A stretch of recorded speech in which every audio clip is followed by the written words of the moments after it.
warahmatullahi wabarakatuh. Perkenalkan, nama saya Hilman Taufik. Saya adalah mahasiswa PPG angkatan ketiga kampus Universitas Pendidikan Indonesia dengan NIM PPG yaitu 2315449. Saya bertugas di SMP Negeri 2 Sendang Barang, Kabupaten Cianjur. Assalamualaikum warahmatullahi wabarakatuh. Waalaikumsalam warahmatullahi wabarakatuh. Selamat pagi anak-anak. Pagi. Alhamdulillah kita bisa bertemu lagi dengan saya, yaitu dalam belajar bahasa Indonesia. Tentang apa? Tentang tanggapan. Ini apanya adalah tentang tanggapan. Nanti dibahas. Sebelum pembelajaran, silakan membacakan doa dipimpin oleh ketua kelasnya. Duduk, siap. Sebelum belajar, marilah kita membaca dalam hati. Baca doa mulai.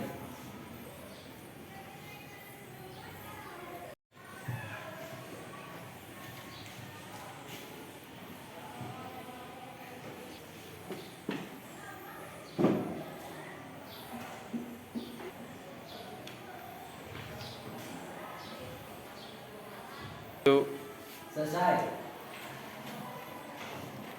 Ucapkan salam. Assalamualaikum warahmatullahi wabarakatuh. Assalamualaikum warahmatullahi wabarakatuh. Sebelum ke pembelajaran, kita cek yang hadir dan yang tidak hadir siapa saja. Ini kelas 9 dan A ya. Yang pertama ada Abdul Muji. Ahmad Saifullah. Ayin Sri Rahayu. Alia. Almada Indiana. Alianti. Andri Faisal. Apipah. Bayu. Bisma. Dandi. Dimas. Oke, kita akan belajar tentang memberikan tanggapan dengan santun. Tujuannya untuk apa? Yang pertama, melalui penerapan model pembelajaran problem basic learning dan penggunaan media sosial. C-nya peserta didik A dapat menelaah struktur, evaluasi, deskripsi dan penegasan ulang teks tanggapan berdasarkan teks yang dibaca. B-nya dengan benar atau D. Nomor 2, melalui penerapan model pembelajaran problem berbasis learning dan penggunaan video C, penilaian teks tanggapan berdasarkan teks yang dibaca. B dengan tepat. Itulah adalah tujuan pembelajaran kita untuk belajar tentang teks tanggapan atau memberi tanggapan dengan santun. Nah, sekarang silakan buka halaman 88. Itu ada halaman 88 yaitu tentang memberi tanggapan dengan santun. Tujuannya untuk apa? Menyusun rangkuman teks tanggapan, menyajikan teks tanggapan karya teman, terus menyajikan teks pembahasan hasil model, terus memahami penggunaan kata dan kalimat deskripsi, kosakata, penilaian atau memuji dan kritik. Silakan buka halaman 94. Coba halaman 94 mana? Memuji secara tepat. Di dalamnya itu yang pertama ada tulus, ada bukan basa-basi. Nah, memuji tidak tepat sungguh-sungguh akan dapat dirasakan. Sebaliknya, jika pujian itu sungguh-sungguh atau tulus, bukan sekedar basa-basi, dapat dirasakan dan orang senang dengan apa yang kamu katakan. Caranya bagaimana? Memandang orang yang dipuji. Jika memuji secara langsung atau memuji secara khusus. Misalnya, lebih khusus jika mengatakan kamu tampak lebih ceria jika memakai baju warna biru daripada mengatakan apa? Kamu bagus pertama, kamu tampak lebih ceria jika memakai baju itu daripada mengatakan kamu bagus memakai baju itu. Itu contoh tentang tulus, bukan basa-basi. Yang kedua ada hormat, terus hargai. Jangan sampai niat memuji malah diterima sebaliknya. Hati-hati memuji berdasarkan suku. Suku apa? Suku apa? Suku itu apa? Suku, golongan suatu golongan suku itu ya. Terus agama, ras, atau penampilan fisik seseorang. Ini wilayah berbahaya. Hindari ungkapan penjelas yang tidak perlu. Misalnya apa? Kamu hebat. Kamu hebat untuk ukuran orang desa. Terus apa lagi? Atau tidak ada orang kamu yang tidak. Ini menyiratkan orang desa. Terus apa lagi? Kamu tidak ada hebat. Tahu ya? Itu kan kamu terlihat cantik. Kalau berdandan, ini menyiratkan bahwa jika tidak berdandan orang itu tidak cantik. Jangan sampai seperti itu ya. Itu menghormati atau menghargai seseorang. Waktu, ada beberapa pujian yang tidak cocok dalam situasi tertentu. Pastikan lihat konteks peristiwa sebelum memuji seseorang. Lihat dulu maksudnya apa. Ada pujian yang bisa diberikan kapan saja dan ada yang harus diberikan seketika. Terus paling tepat, pujian diberikan setelah seseorang mengerjakan sesuatu dengan sangat baik. Puji ketika ada di hadapan banyak orang. Kesaksian orang-orang membuat pujian lebih bermakna dan si penerima merasa dihargai. Itu adalah waktu. Berikan rasa nyaman. Tujuan memuji adalah untuk orang lain, bukan membicarakan diri sendiri. Jangan membicarakan diri sendiri, apalagi jika maknanya melawan. Ini membuat orang yang dipuji merasa tidak nyaman. Misalnya apa?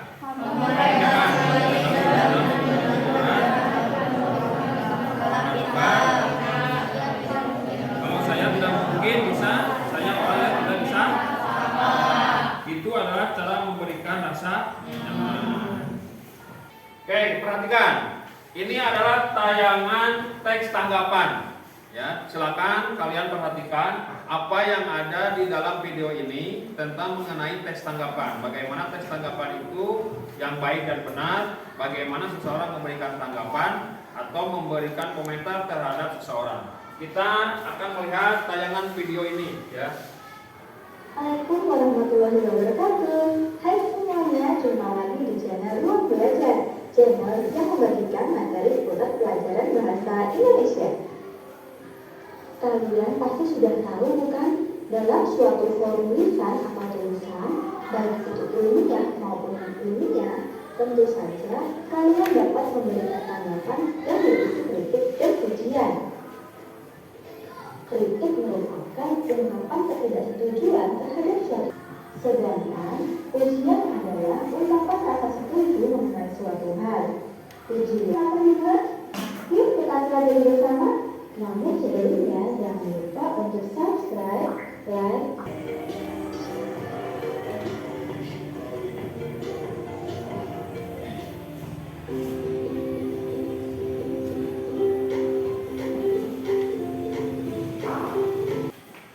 ini adalah tujuan pembelajaran.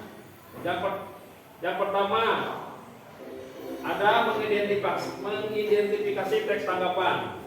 Ya. teks tanggapan merupakan teks yang berisi pendapat berupa kritik atau pujian tentang berbagai hal seperti peristiwa, fenomena, karya, ucapan, atau perbuatan seseorang. Dengan kata lain, jika kalian diminta untuk membuat teks tanggapan, itu berarti kalian diminta untuk membuat sebuah kritikan terhadap suatu hal dan membuat pujian terhadap suatu hal. Kritik merupakan ungkapan ketidaksetujuan terhadap suatu hal yang dilengkapi dengan alasan. Kritik merupakan ungkapan ketidaksetujuan terhadap alasan yang terhadap suatu hal yang dilengkapi alasan. Contohnya, hasil fotomu ini kurang menarik karena tidak fokus dan pengambilan angle yang salah. dan si pembuat karya akan Lanjutkan, coba lihat yang lanjutkan. diungkapkan oleh si penangga. Contohnya, hasil fotonya ini kurang menarik karena tidak fokus dan pengambilan angle yang salah. Sedangkan pujian adalah ungkapan rasa setuju mengenai suatu hal. Contohnya, puisi karya Sapardi Djoko Damono begitu sederhana, namun menyentuh, sehingga tak jarang membaca terharu bahkan sampai menangis. Baik itu ilmiah maupun ilmiah, tentu saja kalian dapat memberikan tanggapan yang berisi kritik dan pujian. Kritik merupakan ungkapan ketidaksetujuan terhadap suatu hal yang dilengkapi dengan alasan. Alasan yang digunakan dalam pujian adalah ungkapan rasa setuju mengenai suatu hal. Pujian dapat berupa penghargaan atau sanjungan. Lalu, apa itu teks tanggapan dan untuk apa sih teks tanggapan dibuat? Lupa untuk subscribe, like, komen, dan berikan channel ini agar channel ini dapat lebih bermanfaat.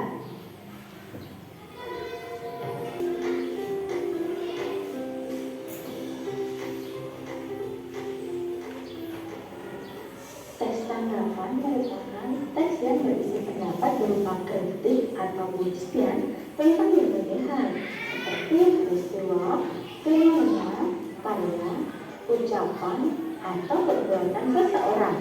Dengan kata lain, jika kalian diminta untuk membuat teks tanggapan, itu berarti kalian diminta untuk membuat sebuah kritikan terhadap suatu hal dan membuat ada fenomena yang terjadi di sekitar dengan disertai fakta dan alasan, sopan, logis, dan jelas.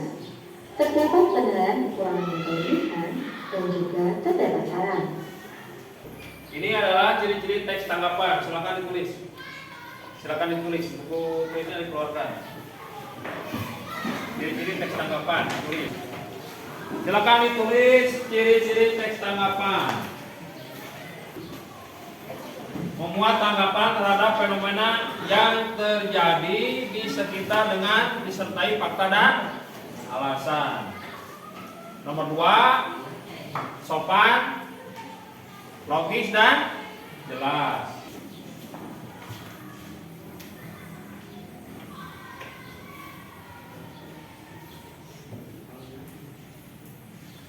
Nomor 3, terdapat penilaian kekurangan dan kelebihan. Ya. Terus nomor 4, terdapat saran. Ini adalah ciri-ciri teks tanggapan. Silakan dicatat di buku catatannya.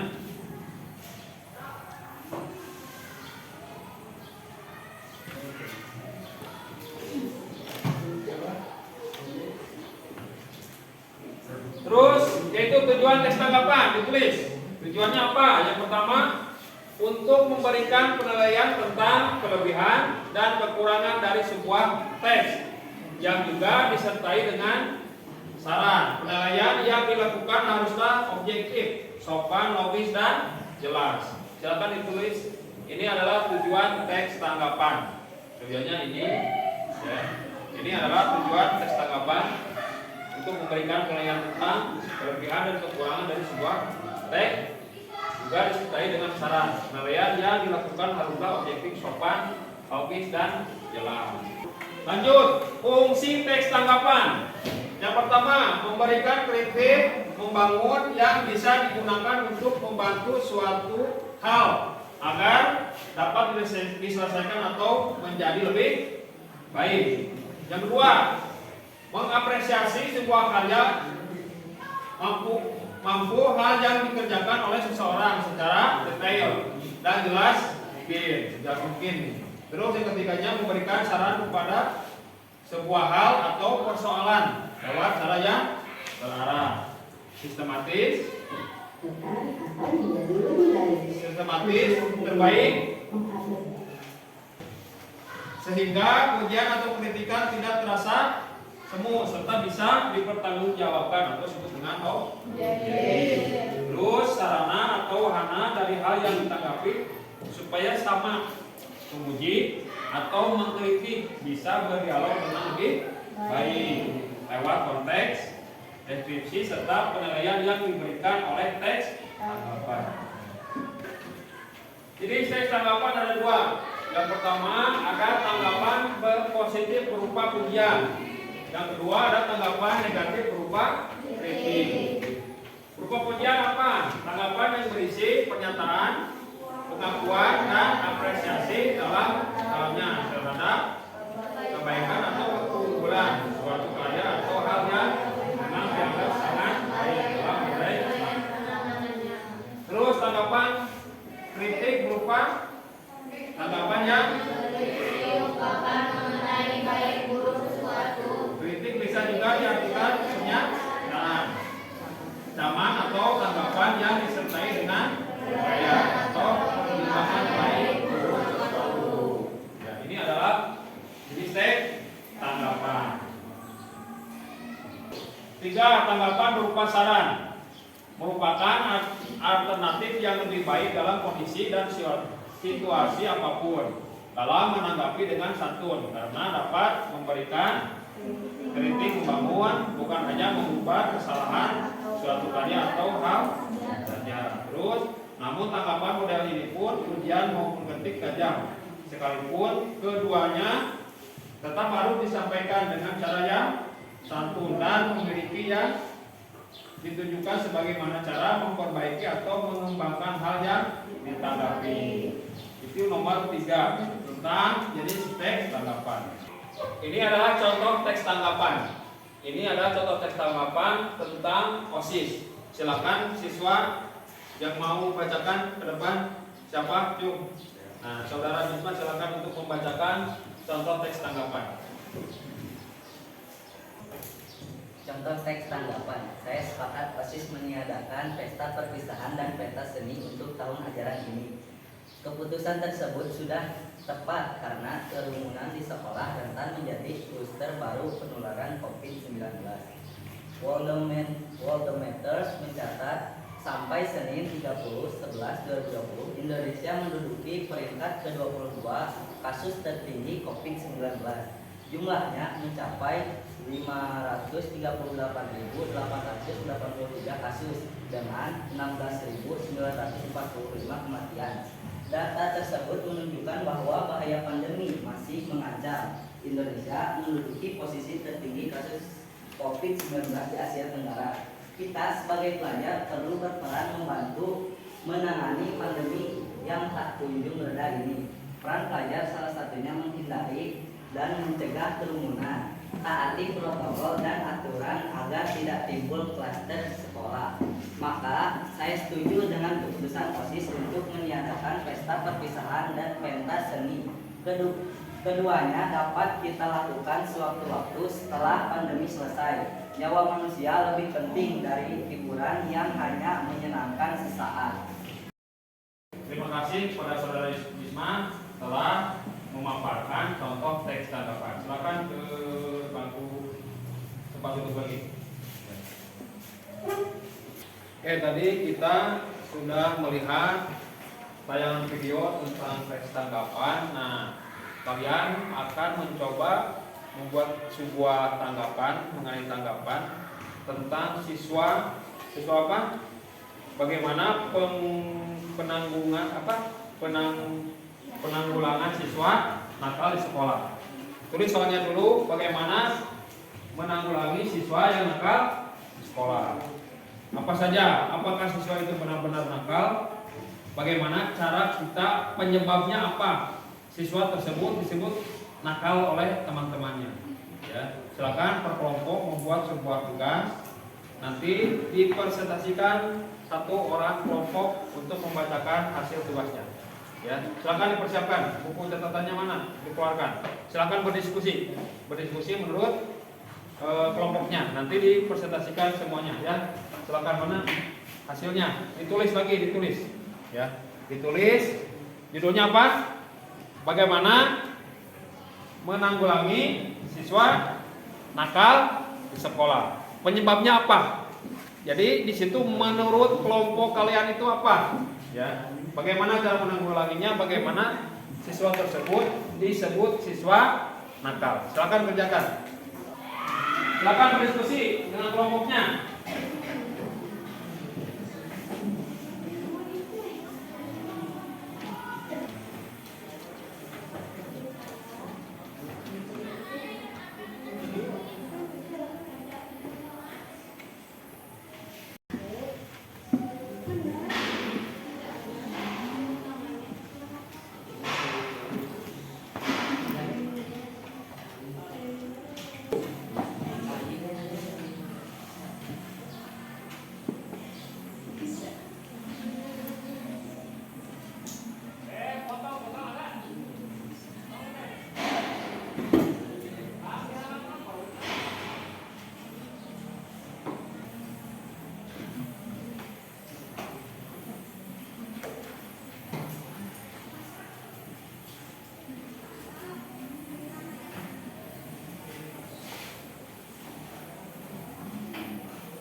Sudah mengerjakan tugasnya? Sekarang kita akan mempresentasikan kerja kelompok kalian, masing-masing kelompok akan dibacakan oleh ketua kelompoknya. Silakan kepada kelompok 1 untuk membacakan hasil dari kerja kelompoknya. Silakan untuk kelompok 1. Assalamualaikum warahmatullahi wabarakatuh. Perkenalkan, nama saya Bisma Prasetya Andrian. Saya di sini mewakili kelompok 1 untuk mempresentasikan tentang bagaimana cara menanggulangi siswa yang nakal. Menurut kelompok saya tidak ada yang namanya siswa nakal. Yang ada adalah siswa yang mendapat tekanan dari orang tua. Tekanan ini bisa berupa tuntutan orang tua yang terlalu tinggi akan prestasi anaknya di sekolah, atau peraturan di rumah yang terlalu ketat dan mengekang.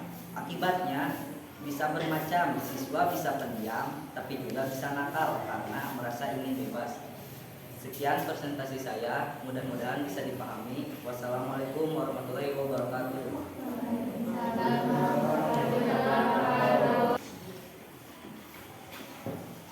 Oke, terima kasih untuk kelompok 1. Silakan tepuk tangan beri aplaus untuk kelompok 1. Dilanjut kelompok 2. Kelompok 2 silakan untuk membacakan hasil kerja kelompoknya. Siap. Assalamualaikum warahmatullahi wabarakatuh. Perkenalkan, nama saya Hidayat Alifah Muhajir. Saya perwakilan dari kelompok 2. Saya akan mempresentasikan. Menurut saya tidak ada yang namanya siswa nakal. Yang ada siswa yang memiliki kontrol diri yang lemah. Siswa tidak mempelajari dan membedakan tingkah laku yang dapat diterima, akan tersesat pada perilaku nakal. Begitu pula bagi mereka yang telah mengetahui perbedaan dua tingkah laku tersebut, namun tidak bisa membanggakan kontrol diri untuk bertingkah laku sesuai dengan pengetahuannya. Sekian dari saya. Wassalamualaikum warahmatullahi wabarakatuh.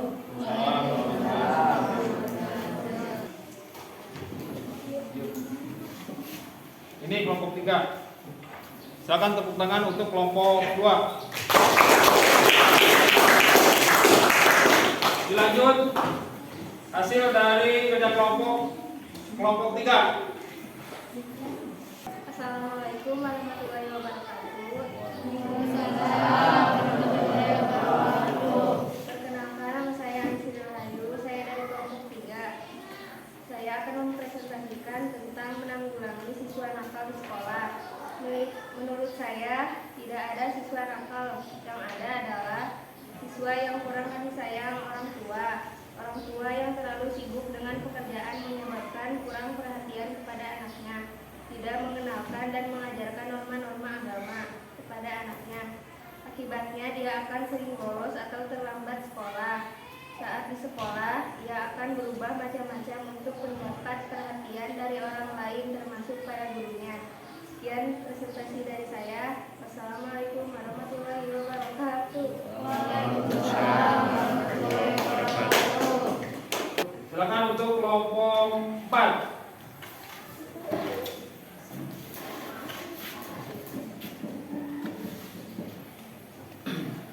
Assalamualaikum warahmatullahi wabarakatuh. Perkenalkan, nama saya Muhammad Al-Fari. Di sini saya mewakili kelompok 4. Saya akan mempresentasikan tentang cara menanggulangi siswa yang nakal. Menurut saya tidak ada siswa yang nakal. Yang ada adalah siswa yang kedua orang tuanya tidak harmonis atau bahkan bercerai. Suasana di rumah yang tidak nyaman akan menyebabkan anak tidak fokus saat pelajaran. Kedua orang tua yang seharusnya melindungi dan memberi contoh yang baik justru menjadi akar permasalahan anaknya.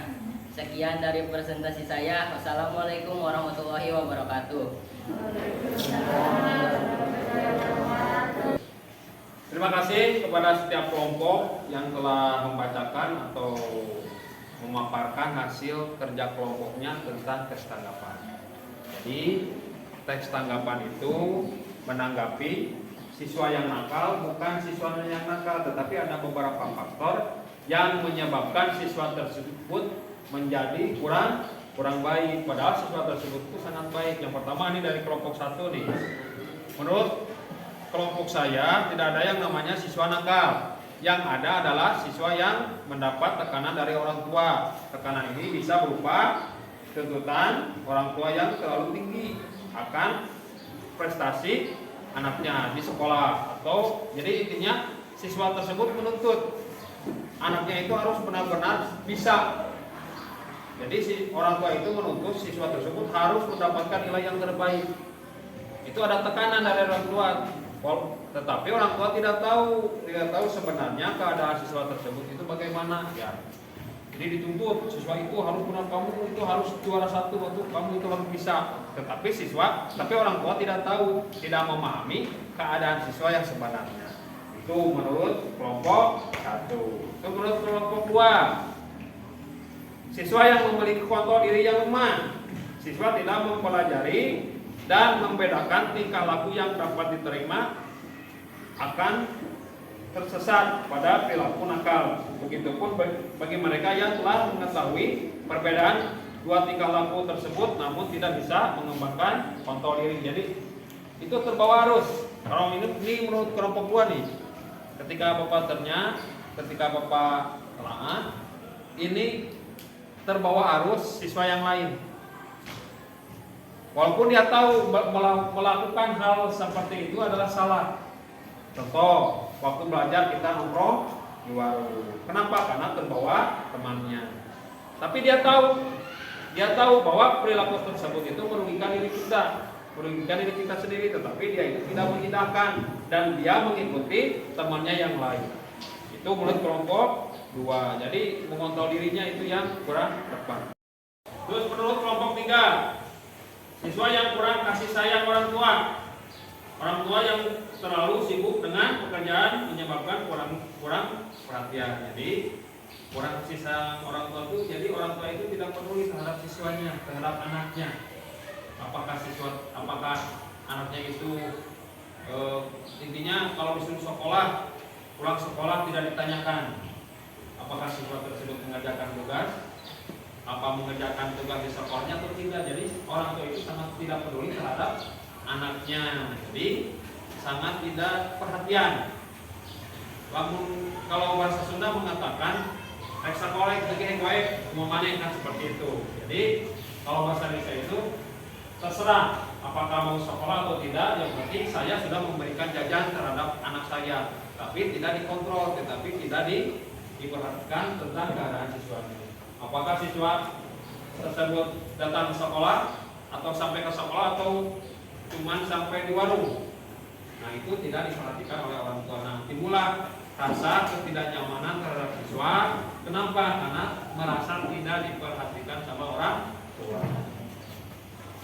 Terus kelompok 4, ini hasil dari kelompok 4. Siswa yang kedua orang tuanya tidak harmonis atau bahkan bercerai. Suasana rumah yang tidak nyaman. Nah, ini yang ada beberapa pernyataan seperti ini. Ada beberapa, tidak semuanya, ada beberapa persen mungkin orang tuanya cerai, anak tersebut tinggal di neneknya atau tinggal di kakeknya karena ditinggalkan oleh kedua orang tua, atau tinggal bersama ibu saja atau tinggal bersama ayah saja. Karena orang tuanya merasa ego dengan keegoisannya sendiri, anak tersebut dititipkan kepada neneknya di situ ya. Nah, tetapi dia tidak merasa diperhatikan di situ. Dari mulai perilakunya, dari mulai jajannya, dari mulai kasih sayangnya. Jadi anak tersebut merasa berontak. Saya ini tidak diperhatikan oleh orang tua karena beberapa orang tuanya itu sudah tidak ada atau gimana. Bapaknya nggak ada, orang tuanya pergi mencari kerja ke mana? Ibunya menjadi TKW. Nah, anak tersebut merasa tidak diperhatikan oleh orang tua dan tinggal di neneknya. Mungkin itu hasil dari beberapa karya atau kerja kelompok kalian. Saya ucapkan terima kasih yang sebesar-besarnya kalian itu mampu dan bisa mengerjakan tugas kelompok dengan baik. Ya. Paham apa yang kelompok kalian kerjakan dari kelompok lain, kelompok 1 bisa mencerna dan memahami yang dikerjakan oleh kelompok 2. Sebaliknya kelompok 2 bisa memahami kelompok 1, memahami kelompok 3 dan 4 dan sebaliknya seperti itu. Jadi intinya hidup itu harus ada perhatian. Perhatian yang pertama di sekolah diperhatikan oleh teman. Kita diperhatikan oleh teman kita sendiri dan kita pun harus memperhatikan teman kita sendiri. Jangan sampai ada perselisihan menyinggung perasaan teman kita. Jangan ada sebut dengan kelompok ini kelompok si A, ini kelompok si B, jangan sampai seperti itu. Kita sama-sama siswa di SMP Negeri 2 Sinar Barat. Saya ucapkan terima kasih kepada kalian ya. Jadi intinya pembelajaran ini mudah-mudahan dapat dipahami dan dimengerti oleh kita untuk kehidupan kita yang akan datang, pulang di rumah dan sebagainya. Kita harus bisa memahami tentang karakter kita. Jangan sampai kita terbawa arus dan terbawa pergaulan yang akan merugikan diri kita sendiri. Sebelum menutup acara ini, menutup pembelajaran kali ini, sekarang itu hari Selasa tanggal 5 Maret 2023 ya. Ini ada tentang pembelajaran teks tanggapan. Silakan ditutup oleh ketua kelasnya untuk membacakan doa penutupan. Doa tutup untuk diakhiri pembelajaran ini. Silakan kepada ketua kelas untuk menutup pembelajaran ini. Duduk siap. Sebelum pulang, marilah kita membaca dalam hati. Baca doa mulai.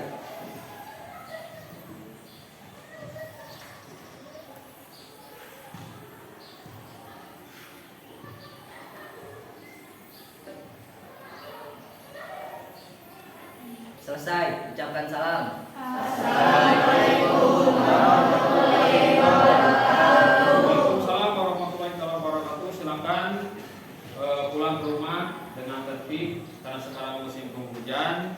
Gunakanlah payung, jagalah kesehatan, jangan sampai kita diserang sama penyakit.